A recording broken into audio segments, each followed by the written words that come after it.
Você acaba de acordar e ouve no noticiário: eles voltaram. Bilhões de dinossauros que estavam escondidos numa terra oca ou qualquer outra explicação maluca acabam de emergir. O Tyrannosaurus Rex, o Triceratops, os Velociraptors, todos eles estão aqui. Parabéns! O Antropoceno, a nossa era de domínio humano, acaba de ser cancelado. Por 66 milhões de anos, nós, mamíferos, vivemos num mundo que herdamos por pura sorte. Um asteroide gigante limpou o salão, tirando os donos da festa, os dinos, e permitindo que nossos ancestrais, que eram uns ratinhos assustados vivendo nas sombras, finalmente saíssem da toca. Nós só evoluímos para Homo sapiens porque esse teto do Cretáceo foi estilhaçado. A nossa civilização inteira, nossas cidades, nossas plantações, tudo foi construído nesse vácuo de poder, nessa calmaria ecológica. Nós nos tornamos os super predadores do planeta por falta de concorrência séria. E agora a concorrência voltou. E ela é maior, mais forte e provavelmente está com fome depois de 66 milhões de anos na Terra Oca. Isso não é um filme, não é um parque temático que deu errado. É o fim do nosso recreio.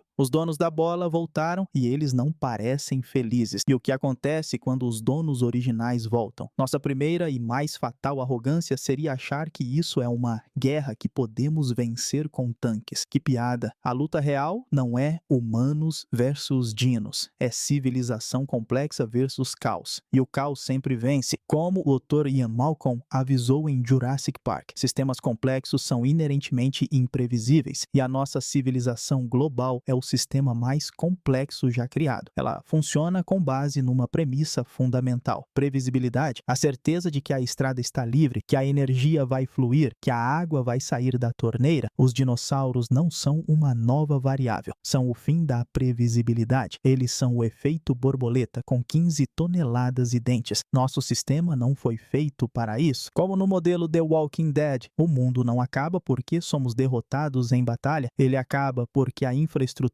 é abandonada. Quem vai consertar a rede elétrica com um Quetzalcoatlus, um pterossauro com 11 metros de envergadura, usando a torre de energia como ninho? Quem vai dirigir o caminhão de comida por uma rodovia bloqueada por um rebanho de saurópodes migrando? Ninguém. Em questão de semanas, a energia, a água, a internet e a logística de alimentos param. Não porque os dinos as destruíram, mas porque o medo impede a manutenção. O colapso é total antes mesmo da primeira grande batalha. Ok, nossa infraestrutura artificial, estradas, energia, internet, morreu em questão de semanas, colapso logístico total. Mas e a nossa infraestrutura natural? Nossa comida, a agricultura? Ah, meu amigo, aí o buraco é mais embaixo e muito mais faminto. A reintrodução dos dinossauros não é uma adição ao ecossistema, é uma aquisição hostil. E os primeiros a sentir são os mega herbívoros. Pense nos saurópodes, brachiossauros, argentinossauros ou nos rebanhos de triceratops e edmontossauros. Nossos elefantes atuais são engenheiros de ecossistema, derrubando algumas árvores. Um rebanho de brachiosauros não derruba árvores. Ele atravessa a floresta comendo centenas de toneladas por dia. O desmatamento seria incontrolável. Mas por que comer floresta se a humanidade criou o maior buffet self-service da história? Nossas plantações. Imagine um rebanho de triceratops descobrindo os campos de milho de Iowa ou as plantações de soja gigantes do Brasil. Não é uma praga, é o fim da colheita. Em uma única tarde, um único rebanho poderia destruir o suprimento de comida de um país inteiro. A agricultura, como a conhecemos, deixaria de existir, e esse nem é o pior,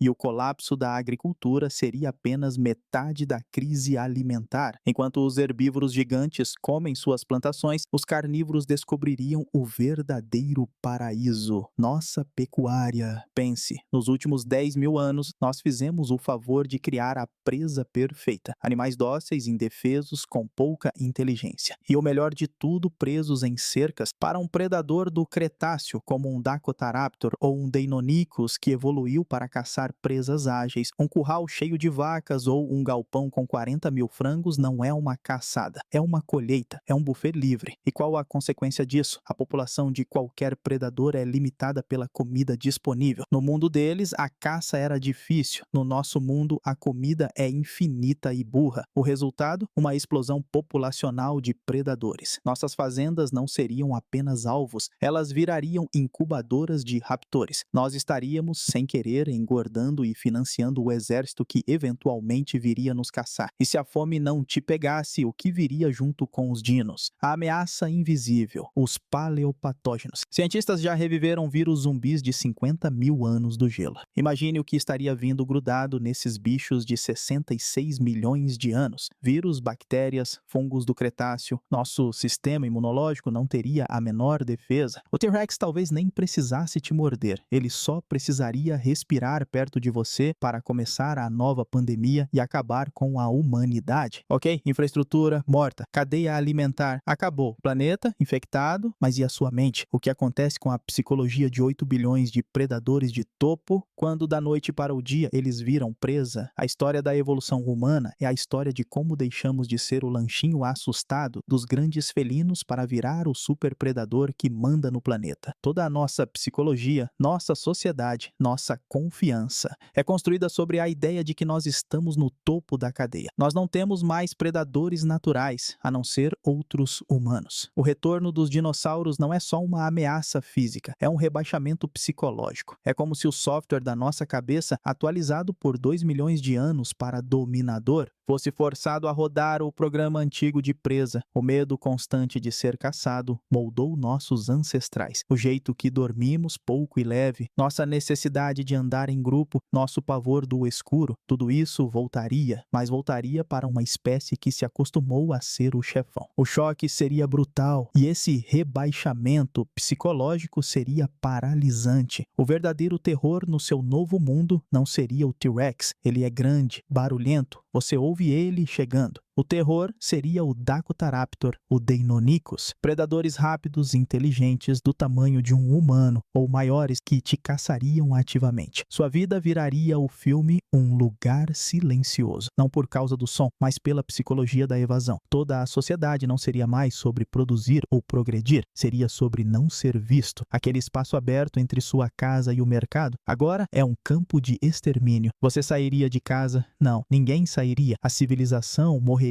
não por falta de comida, mas por uma agorafobia em massa e totalmente justificada. E o que acontece quando 8 bilhões de superpredadores viram presas assustadas? A sociedade se desfaz. O modelo The Walking Dead entra em ação. Os dinos, zumbis, são o perigo de fundo. O perigo real e imediato é o outro humano desesperado por sua lata de comida ou seu esconderijo seguro. A confiança, o laço social que nos une, evapora. O medo não nos uniria contra a ameaça, ele nos desintegraria em indivíduos paranoicos e violentos. O colapso psicológico viria muito antes do físico. Ok, seu mundo ruiu, sua comida acabou e sua mente está em frangalhos, paralisada de medo. Mas e o nosso trunfo, nossas armas, nossa tecnologia? Nós temos tanques, mísseis, bombas. Vamos explodir esses lagartos de volta para a pré-história, certo? Que sonho otimista. Vamos analisar a guerra de forma realista. Um T-Rex de 15 toneladas contra um tanque M1 Abrams de 70 toneladas. Quem ganha? O tanque, óbvio, a blindagem dele é impenetrável e um tiro de 120 milímetros transformaria o T-Rex em confete de dinossauro. Vitória? Certo? Errado. Porque isso é uma batalha tática. A guerra é logística e nessa guerra nós perdemos feio. O tanque Abrams é uma diva logística. Ele queima combustível de avião num ritmo absurdo. Precisa de manutenção constante, peças de reposição, linhas de suprimento. E lembra da cena 1, a infraestrutura, refinarias, estradas, fábricas, já era. Nossos tanques virariam caixões de metal inúteis, parados sem gasolina, em questão de semanas. O T-Rex, ele se reabastece comendo o fazendeiro e as vacas. Ele não precisa de logística, ele é a logística. O T-Rex não precisa derrotar o tanque, ele só precisa esperar. E se os tanques viram sucata inútil em 2 semanas, o que sobra? O soldado? A infantaria. Nós temos milhões de soldados com fuzis automáticos. Vamos fuzilar esses bichos, certo? Mais uma piada. Seu fuzil padrão, um M16 ou similar, usa balas de 5,56 milímetros. Elas foram feitas para atravessar, outros humanos. O que essa balinha faz contra a armadura óssea de um Ankylosaurus ou contra a camada de músculo e couro de um Triceratops? Nada. É como atirar ervilhas numa parede de tijolo, seria inútil. Ah, mas e a bala calibre 50? Sim, essa sim. Um fuzil antimaterial, calibre 50, ou, ironicamente, um fuzil antitanque obsoleto da Segunda Guerra Mundial. como o PTRD russo de 14,5 milímetros, teria poder de penetração para atravessar o crânio de um T-Rex. Ótimo, problema resolvido. Só que, quantos desses nós temos? Essas não são armas padrão. Você não entrega um fuzil de 20 quilos para cada soldado, são armas raras pesadas de uso específico. Enquanto isso, os Dakotaraptors, os monstros ágeis de 5 metros, não esperam você montar seu tripé. Eles são rápidos, inteligentes e caçam em bandos. A guerra não seria um exército atirando em alvos grandes, seria um massacre. Um exército de infantaria armado com armas de chumbinho. Do ponto de vista do dino, sendo caçado por predadores blindados e ágeis, nossa superioridade tecnológica é uma ilusão que depende de uma logística que não existe mais e de armas que não temos em quantidade suficiente. Nós perdemos a guerra por uma falha de calibre. Bom, nossos tanques estão parados, nossos fuzis são inúteis, nossa comida acabou, estamos psicologicamente quebrados. Pelo menos podemos nos esconder em prédios, em bunkers, certo? Viver no subsolo, ótima ideia. Se você não tivesse esquecido de olhar para cima. Nós sempre pensamos nos dinos como ameaças terrestres, o T-Rex, o Raptor, mas nós esquecemos do Quetzalcoatlus, um pterossauro, um lagarto voador. Só que não um lagartinho, um bicho com uma envergadura de 11 metros, o tamanho de um avião pequeno, um caça F-16, uma girafa com asas. Agora, imagine centenas desses caças patrulhando os céus. Sua fortaleza no teto de um prédio é um ninho para eles, aquele espaço aberto entre um bunker e outro é um campo de tiro ao alvo. O filme Reino de Fogo, onde os dragões queimam tudo de cima, é a sua nova realidade. Só que sem o fogo, mas com bicadas do tamanho de uma lança, você não pode mais nem andar na superfície. O céu deixou de ser nosso. A superfície virou um campo de extermínio 2D.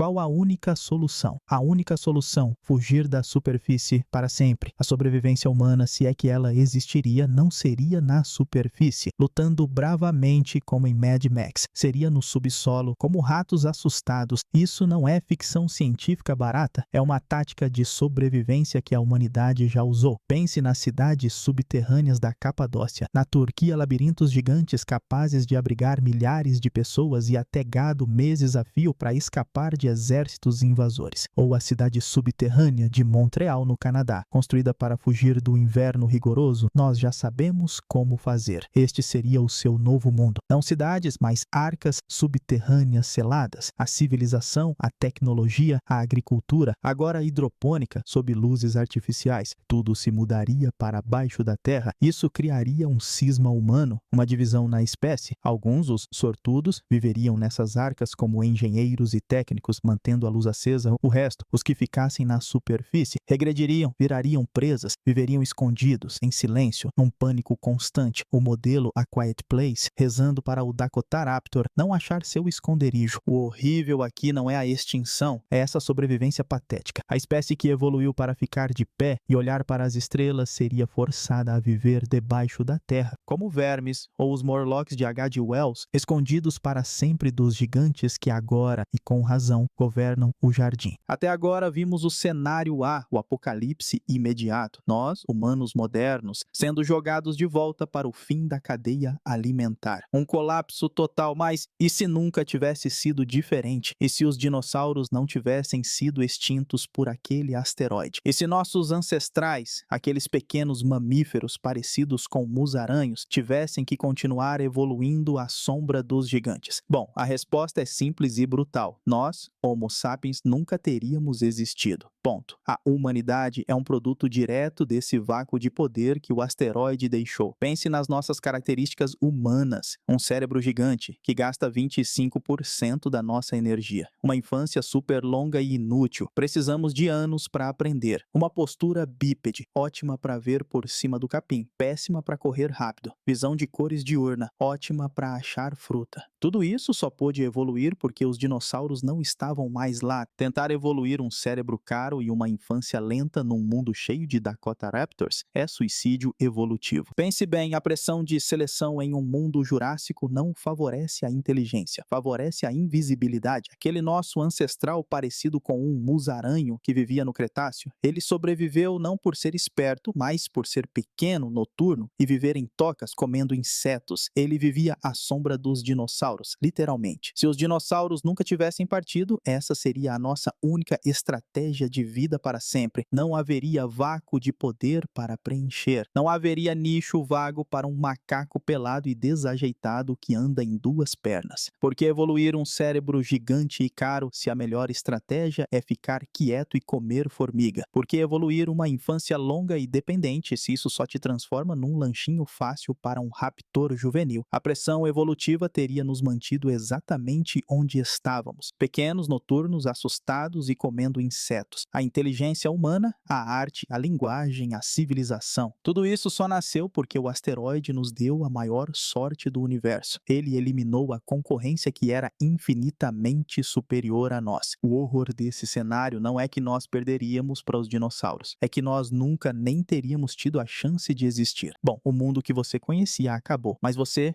sobreviveu. Você é o último humano, o sobrevivente, estilo eu sou a lenda, só que com mais lagartos. Você está escondido num daqueles bunkers subterrâneos que os bilionários malucos construíram no evento, talvez em Montreal, naquela cidade subterrânea, ou num silo de míssil antigo. Você tem energia solar que ainda funciona por milagre, comida hidropônica e o mais importante, uma porta de aço de 10 toneladas. Lá fora, o mundo agora é deles, um planeta dos dinos. Você passa décadas ali, sozinho. Sua única companhia são os ecos nos túneis e os barulhos distantes de um T-Rex rugindo lá na superfície. Você tem comida, tem água, tem segurança. Você venceu o apocalipse. Mas e agora? Não tem internet, não tem outros humanos, não tem nada. Sua sobrevivência é só uma forma mais lenta de prisão perpétua numa cela de concreto que você mesmo trancou. Você não sobreviveu, você só adiou a morte e trocou ela pelo tédio e pela solidão absoluta. E você fica lá, sozinho, por 50 anos. Sua vida vira uma rotina de checar os filtros de ar, cultivar seus tomates hidropônicos e assistir filmes velhos num HD antigo. Lá fora, o mundo voltou ao Cretáceo. Aqui dentro, você é o rei do seu próprio e minúsculo reino de concreto. E como você morre numa batalha final gloriosa contra um T-Rex que invadiu o bunker? Claro que não. Você morre aos 87 anos de velhice, engasgado com um tomate cereja hidropônico que você mesmo cultivou. Um fim patético, silencioso e totalmente sem glamour, sozinho no seu trono privado. Mas a piada final, a mais cruel, não é a sua morte, é o que acontece depois. Seu corpo apodrece na cadeira, vira um esqueleto. E o bunker continua funcionando perfeitamente. A IA que gerencia o habitat, programada pelos humanos para manter a vida, não nota a diferença. As luzes acendem e apagam. O purificador de ar continua purificando o ar mofado. Os robôs jardineiros continuam regando os tomates, que crescem, caem, apodrecem e viram adubo para mais tomates, num ciclo infinito e inútil. A última fortaleza da humanidade vira uma estufa automática para um esqueleto. O terror é a prova final. A gente construiu um mundo tão complexo que ele nem precisa mais de nós para continuar funcionando. E falhando. Que vidinha ingrata essa nossa. Sobrevivemos aos dinos só para provar que a nossa extinção foi só um detalhe administrativo para as máquinas que deixamos para trás.